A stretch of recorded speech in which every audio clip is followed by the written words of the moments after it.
성경 낭독합니다. 예배소서 4장.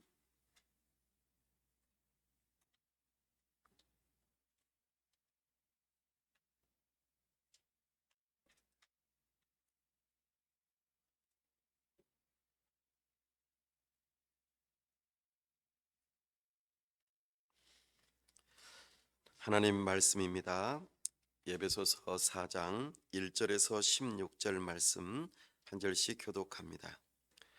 그러므로 주 안에서 갇힌 내가 너희를 권하노니 너희가 부르심을 받은 일에 합당하게 행하여 겸손과 온유로 하고 오래 참음으로 사랑 가운데서 서로 용납하고 평안에 매는 줄로 성령이 하나 되게 하신 것을 힘써 지키라. 몸이 하나요 성령도 한 분이시니 이와 같이 너희가 부르심의 한 소망 안에서 부르심을 받았느니라. 주도 한 분이시요 믿음도 하나요 세례도 하나니 하나님도 한 분이시니 곧 만유의 아버지시라. 만유 위에 계시고 만유를 통일하시고 만유 가운데 계시도다. 우리 각 사람에게 그리스도의 선물의 분량대로 은혜를 주셨나니 그러므로 이르기를 그가 위로 올라가실 때 사로잡혔던 자들을 사로잡으시고 사람들에게 선물을 주셨다 하였도다. 올라가셨다 하였은즉 땅 아래 낮은 곳으로 내리셨던 것이 아니면 무엇이냐. 내리셨던 그가 곧 모든 하늘 위에 오르신 자니 이는 만물을 충만하게 하려 하심이라. 그가 어떤 사람은 사도로 어떤 사람은 선지자로 어떤 사람은 복음 전하는 자로 어떤 사람은 목사와 교사로 삼으셨으니 이는 성도를 온전하게 하여 봉사의 일을 하게 하며 그리스도의 몸을 세우려 하심이라.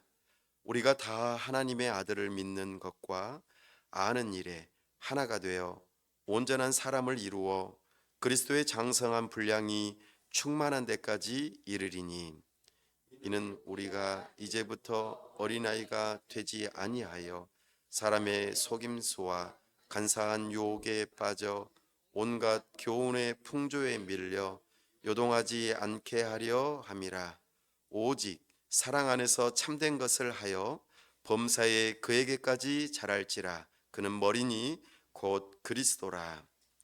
그에게서 온 몸이 각 마디를 통하여 도움을 받음으로 연결되고 결합되어 각 지체의 분량대로 역사하여 그 몸을 자라게 하며 사랑 안에서 스스로 세우느니라. 아멘. 다 함께 기도하겠습니다. 하나님 아버지, 은혜와 사랑을 감사합니다. 복되고 거룩한 주일 하나님 앞에 나아왔습니다. 성령 하나님, 우리의 눈과 귀를 열어 주옵소서. 우리가 하나님의 영광 보기를 사모합니다. 주님의 음성 듣기를 원합니다. 우리가 하나님을 알므로 우리의 마음 깊은 곳에서부터 하나님을 사랑하는 마음으로 충만하게 하여 주옵소서. 우리가 하나님을 사랑함으로 우리의 손과 발을 다 들여 주님 기뻐하시는 일들을 잘 감당할 수 있도록 이 시간 결단하며 우리 자신을 드리게 하여 주옵소서. 특별히 이 지역사회 가운데 주님의 몸된 교회 세우게 하시고 진리를 선포하며 이 지역사회가 잘 되는 일에 하나님의 나라를 이루어가는 일에 우리를 불러주셔서 감사합니다. 이 일을 위하여 우리가 주님 안에서 하나 되어지고 함께 준비되어져 가정과 직장과 이 지역사회에 꼭 필요하고 잘 섬기는 데에 우리가 쓰임받게 하여 주시옵소서. 하나님 아버지, 이 나라와 민족을 긍휼히 여겨주시고 세우신 위정자들이 하나님을 경외하는 마음으로 법을 세우고 집행하고 잘 다스릴 수 있도록 우리 하나님께서 은혜 베풀어 주시옵소서. 온 세상 가운데 아우성과 슬픔의 탄식이 가득함을 바라봅니다. 전쟁 중에 있는 그들에게 주여 화평을 허락하여 주시옵소서. 불쌍히 여겨 주시옵소서. 특별히 우리 선교사님들 붙들어 주시고 성령으로 충만케 하시며 저들의 가정과 범사의 사역 위에 함께하여 주시옵소서. 이 시간 온전히 하나님께서 영광 받으시기를 원하옵고 우리 주 예수 그리스도 이름으로 기도하옵나이다. 아멘.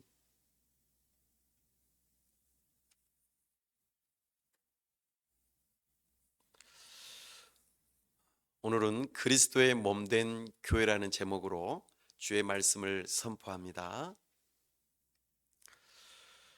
우리가 에베소서 6장 가운데 3장을 이제 마치고 이제 4장으로 넘어가는 시점이 되었습니다. 오늘 본문에서 그러므로 이렇게 접속사를 사용하면서 분위기가 반전되는 것을 느끼게 합니다. 이것은 마치 로마서의 12장에 들어가는 느낌을 우리에게 줍니다. 우리에게 복음을 들려주고 그 복음에 합당하게 어찌 살아야 할 것인가, 이것을 알려주십니다. 한번 기억을 더듬어 보면 좋겠습니다. 에베소서 1장 10절 말씀에 하늘에 있는 것이나 땅에 있는 것이 다 그리스도 안에서 통일되게 하려 하심이라. 아멘. 하나님께서 우리에게 복음을 주시고 우리를 구원하시는 가장 주된 목적이 무엇이었습니까? 바로 하나됨입니다. 그리스도 안에서 우리가 하나 될 수 있도록 우리를 부르셨다는 것입니다. 이것이 우리를 구원하시는 주된 목적입니다. 그 일을 에베소서 2장에서는 어떻게 이루셨다고 말씀하셨습니까? 바로 하나님과 우리 사이에 막힌 담을 허무시고 그리고 끊어진 그 관계를 회복시키시는 일에 우리 주 예수 그리스도께서 십자가를 지심으로 참으로 이 놀라운 복음으로 우리가 하나님과 하나 되는 이 놀라운 역사가 일어났다 말씀하십니다. 또한 사람과의 관계가 깨어진 것을 회복시키시는 일을 위하여, 하나 되는 일을 위하여 우리 주 예수 그리스도께서 십자가를 지시고 죽으셨음을 말씀하십니다. 그러니 우리 십자가는 하나님과 우리 사이에, 사람과 사람 사이의 관계를 회복시키는 일에 가장 중요한 복음이 된다는 것을 우리에게 말씀하셨습니다. 우리 주 예수 그리스도는 우리의 화목 되십니다. 그 예수님을 통하여 우리가 서로 가까워졌습니다. 이 놀라운 복음이 어디에서 드러났다 말씀하십니까? 바로 교회 안에서 이 복음이 밝히 들려졌다 말씀하십니다. 그래서 교회가 중요함을 우리에게 알려주셨습니다. 에베소서 3장 10절 말씀에 이는 이제 교회로 말미암아 하늘에 있는 통치자들과 권세들에게 하나님의 각종 지혜를 알게 하려 하심이니. 아멘. 교회로 우리를 부르시고 그 교회를 통하여 하나님의 각종 지혜, 우리 주 예수 그리스도의 구원하시는 놀라운 복음을 듣게 하셨습니다.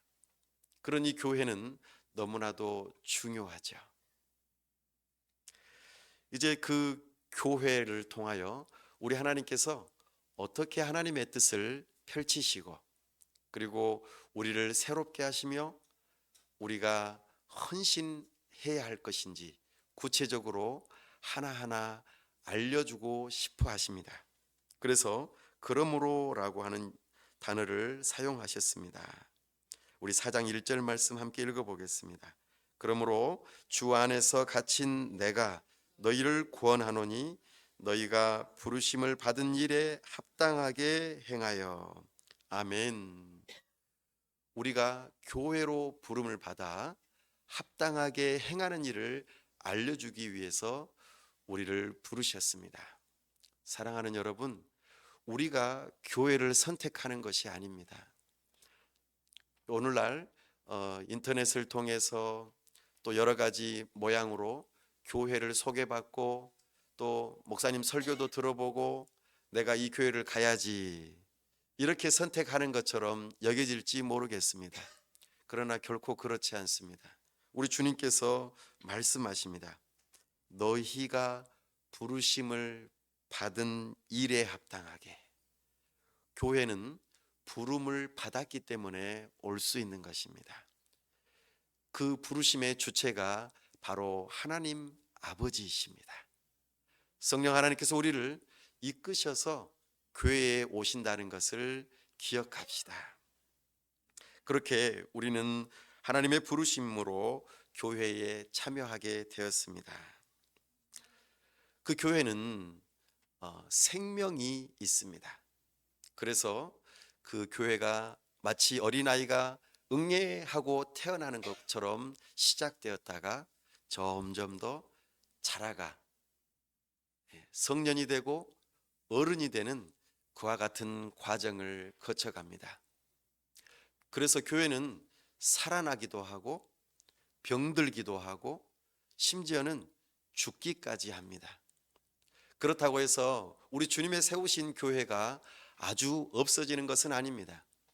지역사회 가운데서 교회가 일어났다가 장성했다가 그 다음에 어떠한 이유로든지 쓰러져 죽을 수도 있다는 것을 말씀드립니다. 그러나 하나님께서는 그 죽은 교회, 죽어가는 교회를 통하여서 다시 살리기도 하시고 죽은 교회를 통하여서 새롭게 일어나는 교회들을 다시 세우기도 하시죠. 하나님의 방법은 놀랍습니다. 이렇게 교회를 마치 생명처럼 태어나게도 하시고 장성하게도 하시고 때로는 죽게도 하시고 다시 살리시는 그런 일들을 하게 하시죠. 이처럼 교회는 생명을 가지고 있습니다. 이 생명을 가진 교회를 향하여 우리는 어떻게 하면 성장할 수 있을 것인가? 그 방법을 여기서 배우기를 원합니다. 2절 말씀에 그 핵심적인 단어들을 몇 개 이야기해 줍니다. 2절, 3절 말씀을 함께 읽어보겠습니다. 모든 겸손과 온유로 하고 오래 참음으로 사랑 가운데서 서로 용납하고 평안에 매는 줄로 성령이 하나 되게 하신 것을 힘써 지키라. 아멘. 여기에서 중요한 단어 3가지가 나옵니다. 겸손, 온유, 오래 참음. 이 3가지가 교회를 성장하게 하는 데에 중요한 요소라고 말씀하십니다. 식물이 자라갈 때에 꼭 필요한 영양소들이 있죠. 네, 그런 것처럼 이 3가지는 교회가 성장해 가는 데에 반드시 필수적인 영양소와 같습니다. 겸손, 이것은 자기 자신의 특권을 막 드러내기보다 발휘하기보다는 다른 사람을 먼저 드러내주고 세워주는 바로 그와 같은 태도를 말합니다. 그러니까 겸손은 자기 자신을 낮게 보는 것이 아니라 우리는 보통 그렇게 생각하죠. 저는 아무것도 못해요. 저는 별거 아니에요. 이것을 겸손으로 생각하는데 그것이 아닙니다. 겸손은 자기 자신을 적게 생각하는 것입니다. 이 영양소가 교회 안에 있어야만 교회가 성장할 수 있습니다. 2번째로 온유입니다. 온유는 바로 다른 사람을 거칠게 대하지 않는 것입니다. 함부로 대하지 않는 것이죠. 친절하게 대하는 것입니다. 그래서 앞선 자는 스스로 본을 보이기 위해 힘쓰고 너 왜 이것도 못해? 라고 질책하지 않고 오히려 모범을 보이면서 함께 서가자고 말하는 태도가 바로 온유함의 태도입니다. 이 태도가 교회를 자라나게 하는 데에 중요한 요소입니다. 세 번째는 오래 참는 것입니다. 어찌 보면 가장 어려울 수도 있을지 모르겠습니다. 타인이 잘못했을 때 그들을 오래 참고 용납하는 태도입니다. 다른 사람이 잘하면 별 문제가 안 될 수도 있겠죠. 그러나 다른 사람이 뭔가 못했을 때, 실수했을 때 우리는 다른 사람의 연약함을 보면서 쉽게 질책하려는 태도를 갖는데 그러지 않는 것이 바로 오래 참는 것입니다. 이 세 가지의 요소가 교회를 아름답게 성장하게 하는 중요한 요소입니다. 그로 인하여 성령이 하나 되게 하신다. 성령께서 우리를 하나 되게 하시는 것을 우리는 힘써 지켜야 합니다. 우리에게 주신 것을 힘써야만 지킬 수 있습니다. 그냥 저절로 되는 것은 세상에 하나도 없죠.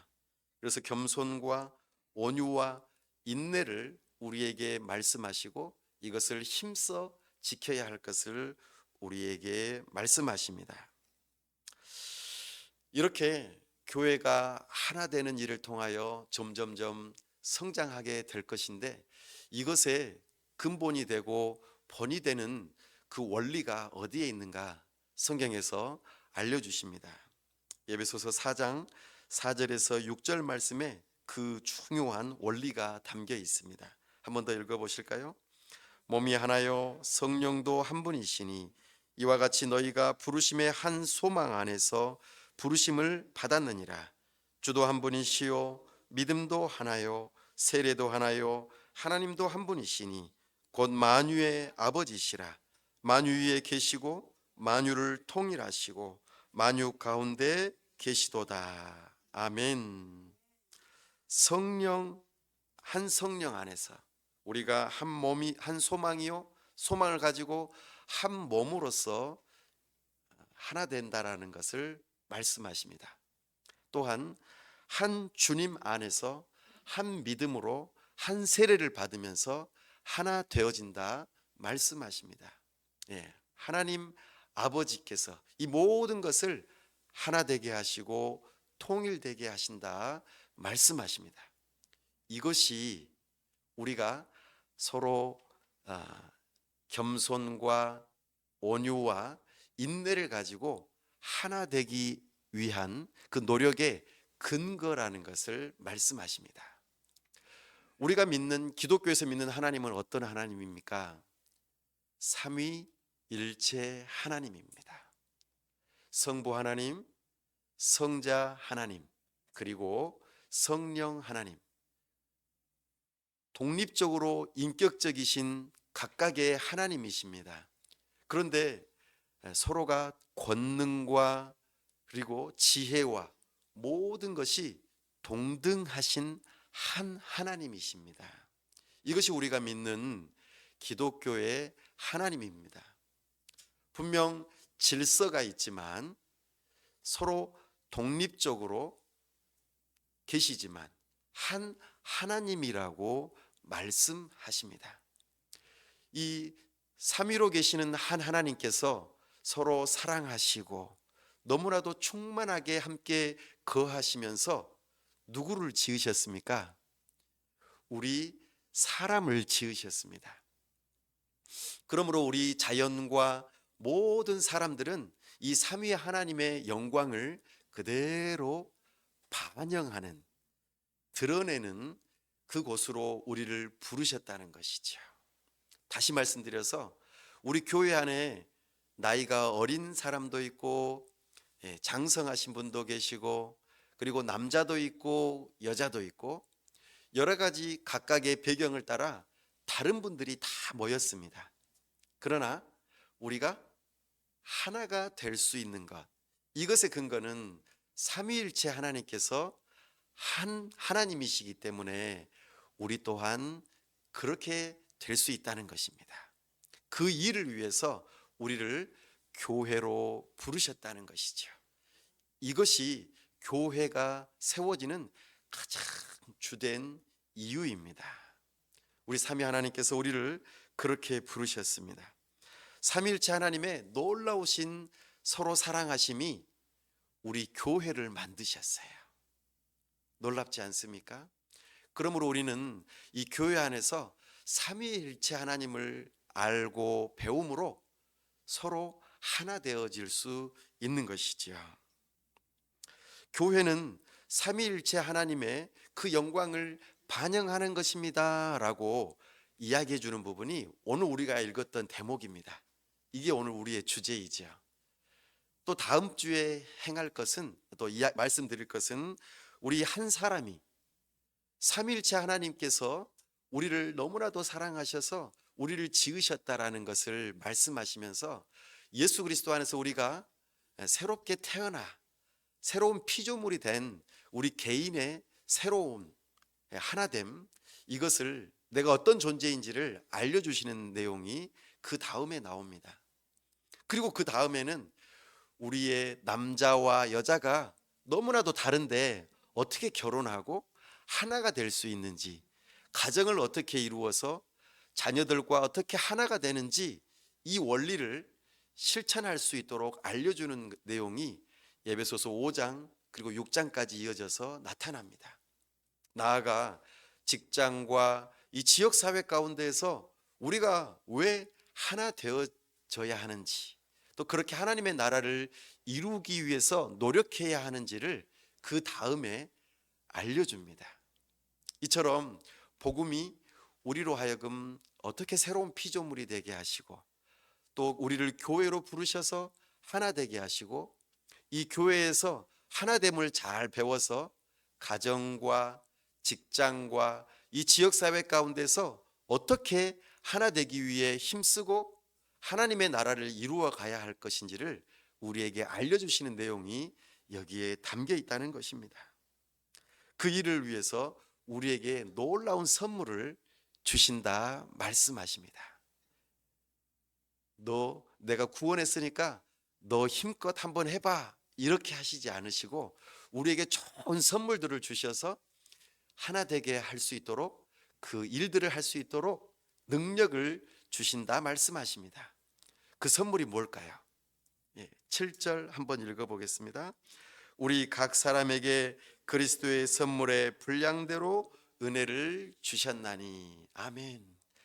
우리 주님께서 그리스도를 통하여 선물을 분명히 분량대로 주시겠다고 약속하십니다. 그래서 어떤 사람은 한 달란트를 받을 수도 있고, 어떤 사람은 2달란트를 받을 수도 있고, 어떤 사람은 5달란트를 받을 수도 있습니다. 어떤 사람은 손의 역할을 할 수도 있고, 어떤 사람은 발의 역할을 할 수도 있고, 어떤 사람은 배의 역할을 할 수도 있습니다. 이처럼 다양한 모습들로 우리가 선물을 받는다 말씀하십니다. 그 선물을 받는다고 하실 때에 인용하는 구절이 시편 68편 말씀을 인용하십니다. 여기에 나온 내용은 어떤 내용이냐면, 예수님께서 십자가에 못 박혀 죽으셨다가 사흘 만에 다시 살아나시고 하늘로 올라가시는, 승천하시는 내용을 인용합니다. 벌써 시편 68편에서 예수님의 승천에 대한 이야기를 하고 계시죠. 예수님께서 하늘에 오르시는 그 일이 우리에게 어떤 유익함을 준다고 했습니까? 우리가 지난주에 배웠었는데요. 바로 성령 하나님을 우리에게 보내주신다. 성령 하나님께서 우리에게 오셔서 각종 선물들을 주시겠다고 약속하셔요. 바로 그리스도의 승천이 있어야만 성령 하나님께서 오실 수 있기 때문에 이 대목을 인용하면서 우리에게 좋은 선물을 주시겠다 말씀하십니다. 11절 말씀 한번 읽어보겠습니다. 그가 어떤 사람은 사도로, 어떤 사람은 선지자로, 어떤 사람은 복음 전하는 자로, 어떤 사람은 목사와 교사로 삼으셨으니. 아멘. 하나님께서 각 사람들을 세우셔서 그들에게 선물을 주시는데, 특별히 직분을 주셔서 그것을 통해서 교회를 세우시고 점점 더 자라갈 수 있도록 하게 하신다는 것입니다. 우리 예수님 가시고 난 다음에 어떤 분들이 계셨습니까? 먼저 보니까 사도로, 또 선지자로 이렇게 표현하죠. 사도는 우리 주 예수 그리스도를 직접 만나서 배우신 분들이죠. 그리고 그들을 통하여 신약 성경이 기록되었습니다. 이 일들을 누가 하셨습니까? 네, 성령 하나님께서 그들을 세우셔서 성령으로 충만케 하시고 교회를 세우는 기초가 되게 하셨습니다. 그러므로 우리가 오늘 읽고 있는 이 성경이 우리의 좋은 선물이 되어지는 것입니다. 그러므로 우리는 이미 사도와 선지자들은 이미 과거에 계셨던 분들입니다. 지금은 사도와 선지자들이 계시지 않습니다. 그때 충분히 우리 교회가 세워지는데 기초가 되었기 때문에 더 이상 필요치 않죠. 그 다음에 복음 전하는 자, 그리고 목사와 교사로 세우셨다고 말합니다. 참으로 복음을 전하는 자들, 전도자, 그리고 목사와 교사, 여기서 교사라고 하는 그 직책은 오늘날로 표현해 보자면 신학교 교수님을 의미한다고 이해해 볼 수 있겠습니다. 특별하게 지식의 은사를 주셔서 성경을 잘 해석하고 그것을 체계적으로 정리하는 그런 교사를 의미합니다. 그래서 과거 초대교회부터 오늘에 이르기까지 한 교회를 담임하는 그 목사님은 신학자와 같은 역할을 해야 한다는 것을 가르쳐 왔습니다. 그래서 한 교회를 담임하는 목사는 목회를 잘하기도 하지만 열심히 평생토록 공부하는 학자들이었습니다. 그러므로 교회에 중요한 또 영향을, 좋은 은혜를 끼치기 위한 직분으로 목사와 교사를 세우셨다는 것을 우리가 알 수 있습니다. 그 목사와 교사를 통하여서 특별히 성도에게 어떤 유익을 끼치는가, 이것이 12절 말씀에 나타납니다. 한 번 더 읽어보겠습니다. 이는 성도를 온전하게 하여 봉사의 일을 하게 하며 그리스도의 몸을 세우려 하심이라. 아멘. 그러니까 목사가 왜 필요합니까? 바로 성도를 위해서 필요합니다. 성도가 어떤 사람이 되도록 하기 위함입니까? 성도를 온전하게 하고 또 성도가 봉사의 일을 할 수 있도록, 그렇게 함께 그리스도의 몸을 세워갈 수 있도록 성도를 준비시키는 역할을 바로 목사와 교사가, 오늘날로 말하자면 이 목회자가 그 일을 감당하도록 부름받았다는 것입니다.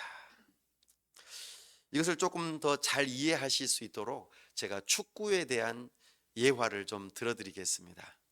축구에 보면은 축구를 전체적으로 한 팀을 이끌어 가려면 한 중요한 사람이 필요합니다.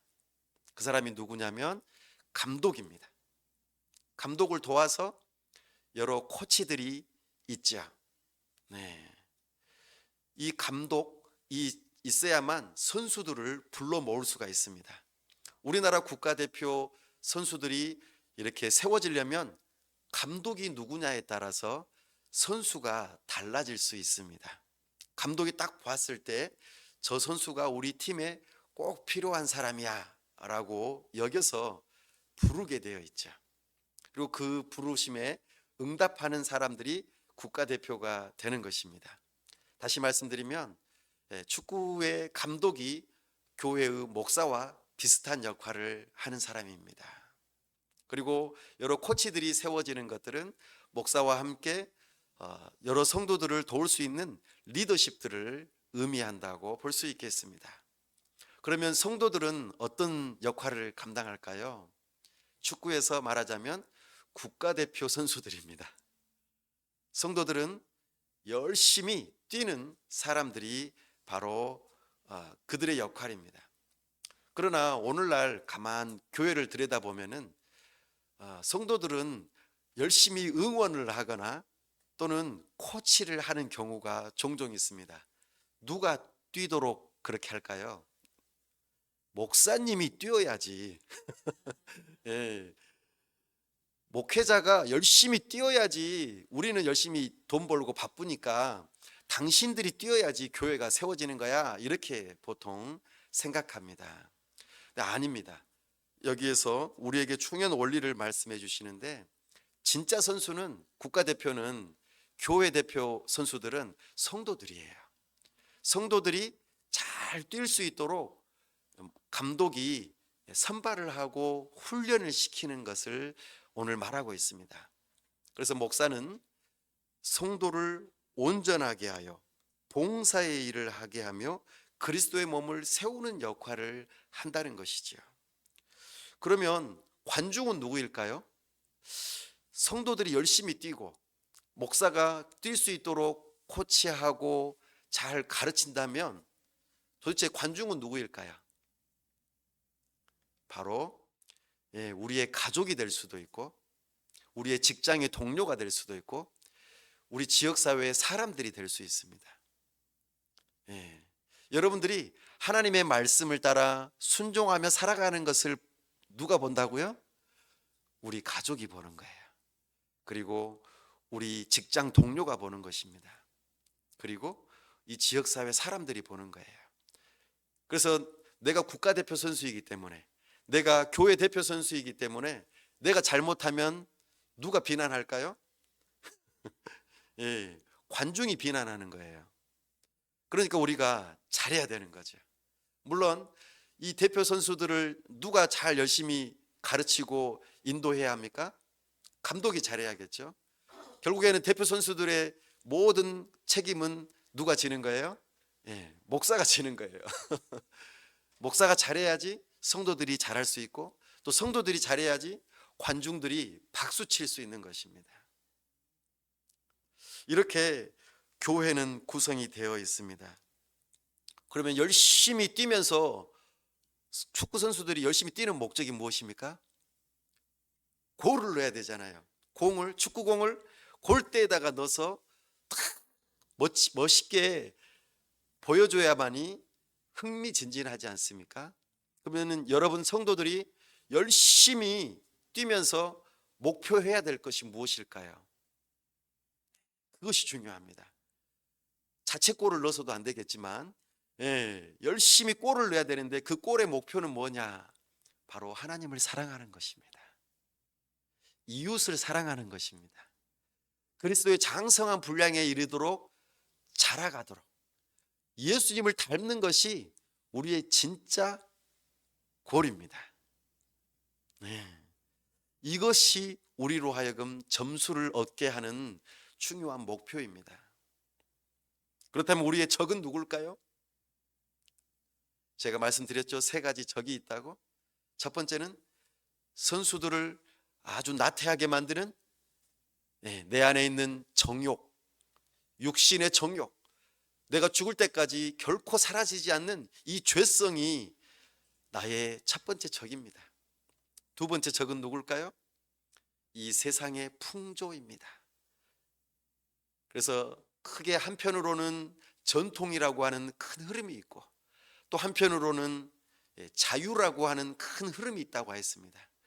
내 마음대로 살 거야, 무슨 소리야, 전통적으로 지켜야지 하면서 이 세상은 그렇게 싸우고 있습니다. 우리를 혼란스럽게 만들죠.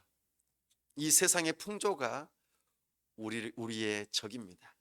세 번째 적은 누구입니까? 눈에 보이지 않지만 분명히 있는 악한 원수 마귀입니다. 마귀는 거짓말하죠. 그리고 우리에게 이단의 사상들을 가르치게 하며 우리를 잘못된 길로 빠뜨립니다. 이런 3가지 적을 우리가 잘 알고 그 공격에 대비하면서 열심히 우리가 한 마음 한 팀이 되어야만 골을 넣을 수가 있는 것이죠.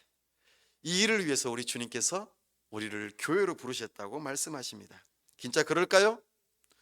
14절 말씀, 13절 말씀 먼저 읽어보겠습니다. 시작. 우리가 다 하나님의 아들을 믿는 것과 아는 일에 하나가 되어 온전한 사람을 이루어 그리스도의 장성한 분량이 충만한 데까지 이르리니. 아멘. 바로 이것이 우리의 골입니다. 하나님을 사랑해야 합니다.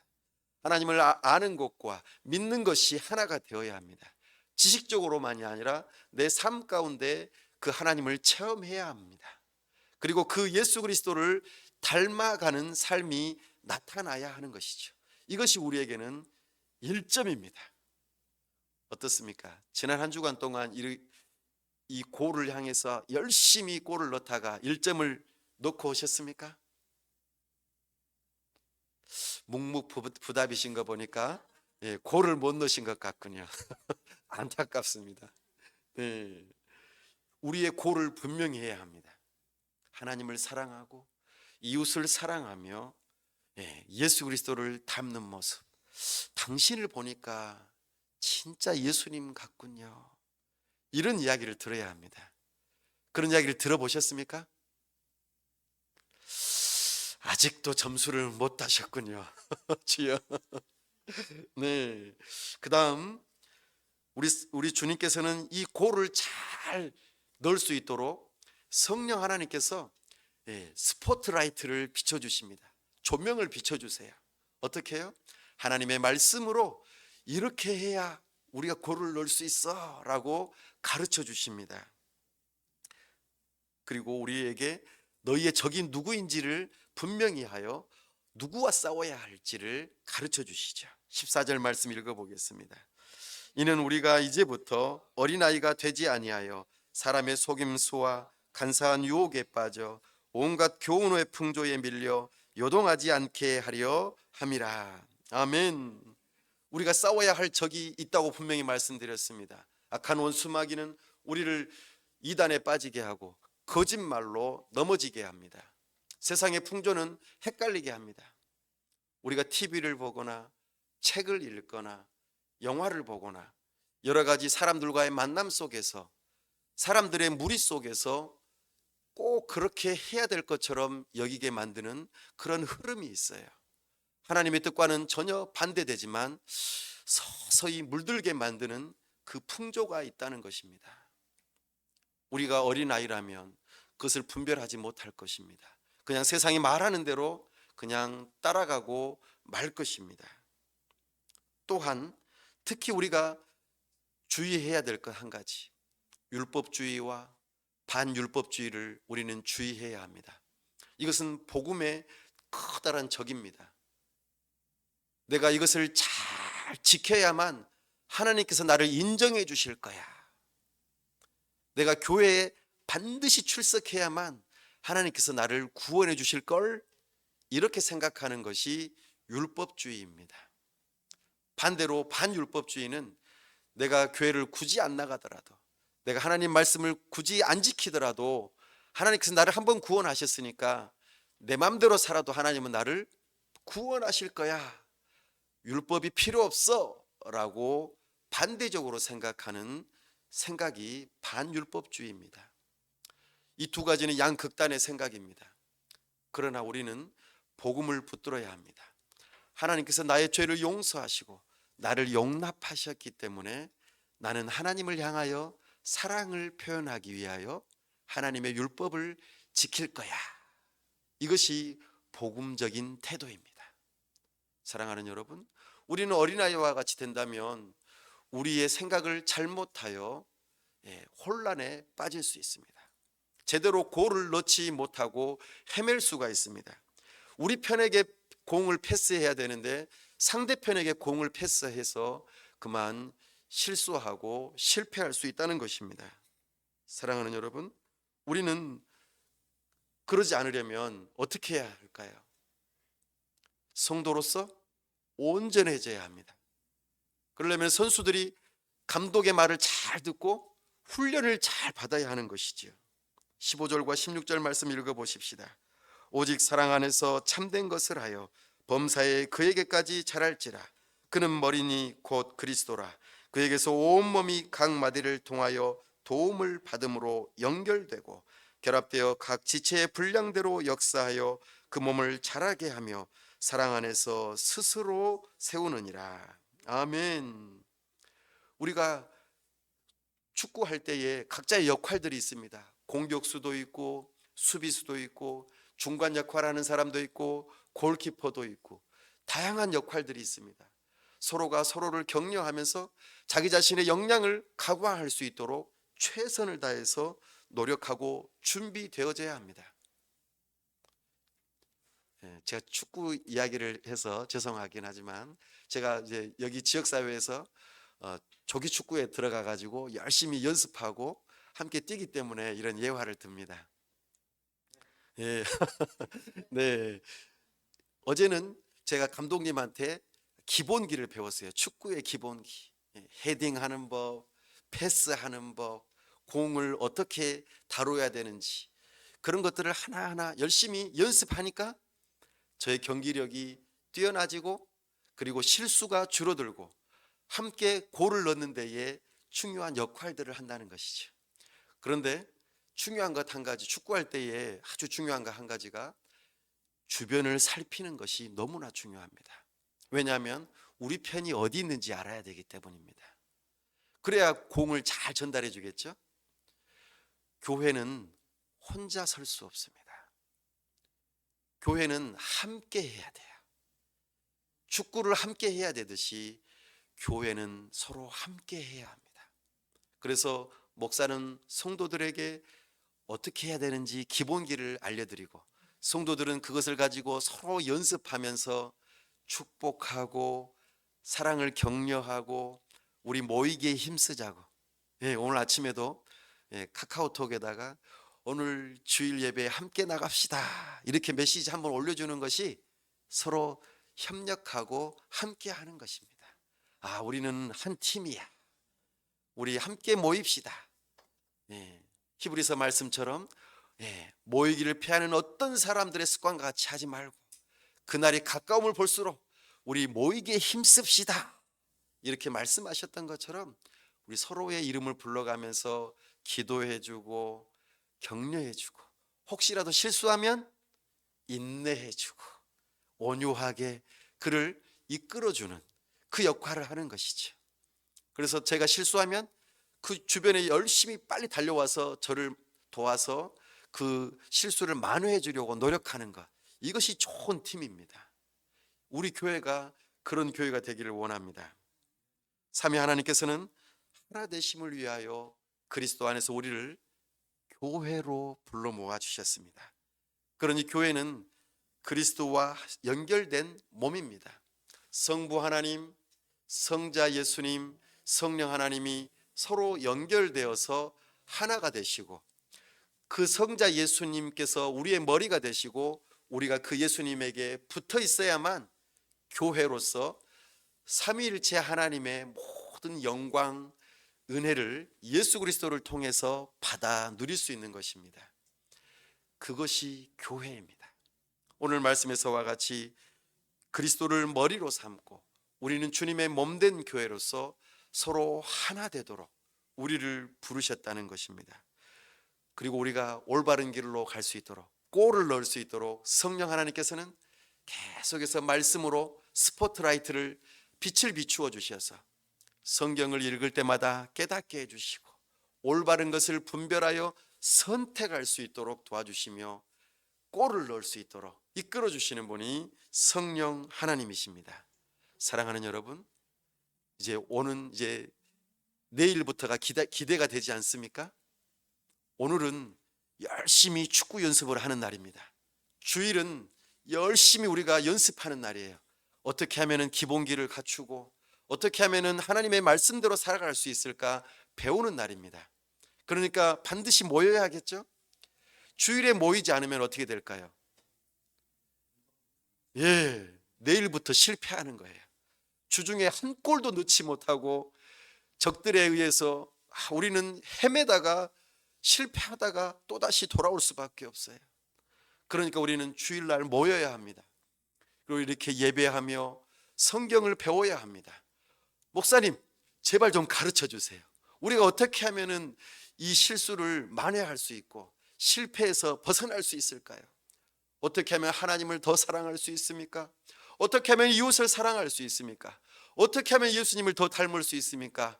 제발 좀 가르쳐 주십시오 라고 오늘 와서 요청하셔야 합니다.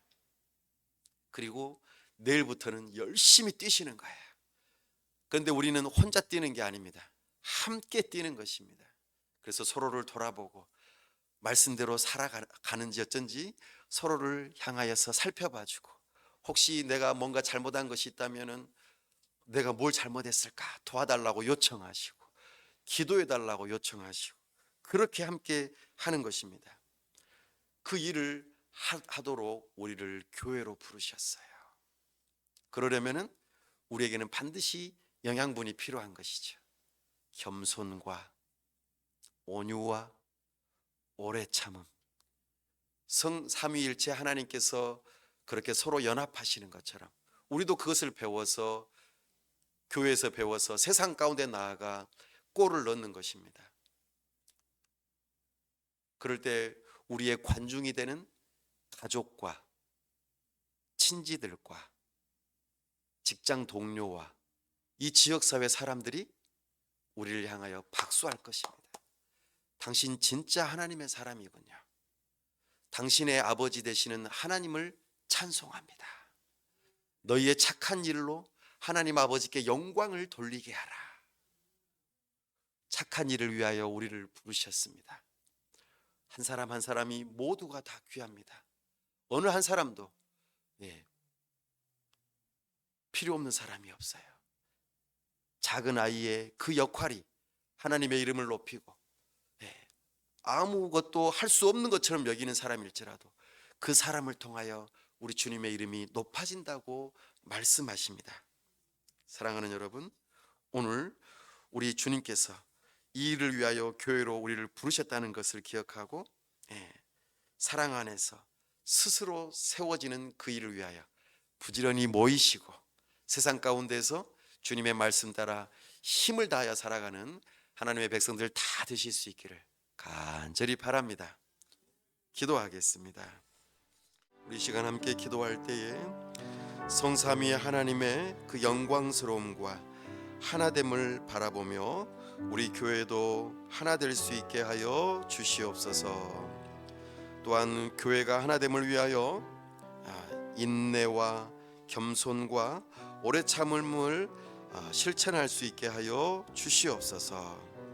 나아가 우리를 준비시키고 훈련시키는 목회자를 위해서 기도해 주시고, 또한 우리가 잘 배우고 하나님을 사랑하고 이웃을 사랑하고 참으로 예수님을 닮는 자로 한 주간 동안 승리하는, 참으로 골을 넣는 그런 성도가 될 수 있게 해달라고 이 시간 다 같이 함께 합심해서 기도하겠습니다. 아버지 하나님, 이 시간 우리가 주님의 말씀을 들으며 참으로 우리가 교회로 부르심을 받은 것에 대하여 감사하고 찬송하며 영광을 올려드립니다. 우리가 교회를 선택한 것이 아니요 우리 주님께서 우리를 택하셔서 교회로 부르신 줄로 믿습니다. 아버지 하나님, 삼위 하나님께서 서로 하나이신 것처럼 우리도 교회로 모여 서로 하나가 될 수 있도록 은혜 베풀어 주시옵소서. 아버지 하나님께서 은혜 주시기를 원합니다. 특별히 우리가 주님 안에서 하나 될 때 우리 주 예수 그리스도의 온유하심과 겸손하심을 배워 참으로 예수님을 닮은 자들이 다 될 수 있게 하여 주시옵소서. 우리 주님께서 온유하고 겸손하셔서 우리 주님의 멍에를 메고 배우라고 하셨사오니 우리가 성도로서 교회에 나와 우리 예수님의 온유하심과 겸손하심을 배울 수 있도록 은혜를 주시고, 우리가 서로 사랑 안에서 참으로 하나 되어지고 참으로 하나님을 사랑하고 이웃을 사랑하고 참으로 예수님을 닮은 자들로서 더욱더 성숙해 갈 수 있도록 은혜 베풀어 주시옵소서. 오직 예수님을 닮는 자들이 다 될 수 있도록 은혜를 허락하여 주시기를 원합니다. 그로 인하여 세상의 모든 사람들이 우리 주님의 이름을 높여드리고 우리 주님을 찬송하고 우리 주님의 영광이 교회를 통하여 드러나는 역사가 있도록 도와주시옵소서. 이 일을 준비시키고 힘쓰고 애쓰는 목회자가 될 수 있도록 주여 지혜를 주시고 명철함을 주시고 성도들을 잘 준비시켜 온전하게 하여 주시고 예수 그리스도의 장성한 분량에 이르도록 잘 준비시키는 목회자가 될 수 있도록 은혜를 더하여 주시옵소서. 아버지 하나님, 우리 교회가 삼위 하나님을 닮은 교회가 될 수 있도록, 하나 되는 교회가 될 수 있도록 은혜 베풀어 주시옵소서. 오 하나님께서 함께 하시고 은혜 주시기를 원합니다. 온전히 주님께서 우리를 통하여 영광 홀로 받아 주시옵소서. 아버지 도와 주시옵소서. 성령 하나님, 우리를 가르쳐 주옵소서. 우리 주 예수 그리스도의 이름으로 기도하옵나이다. 아멘.